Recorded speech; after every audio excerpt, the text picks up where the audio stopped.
Париж.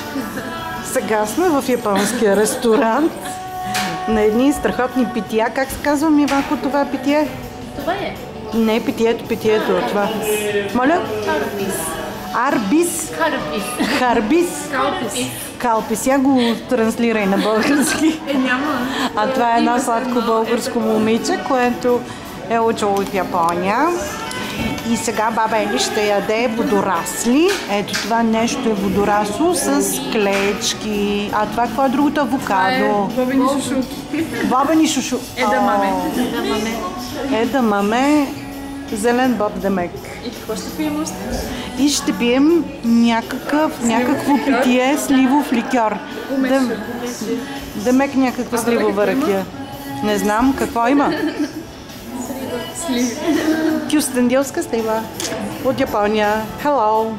Чао, чао!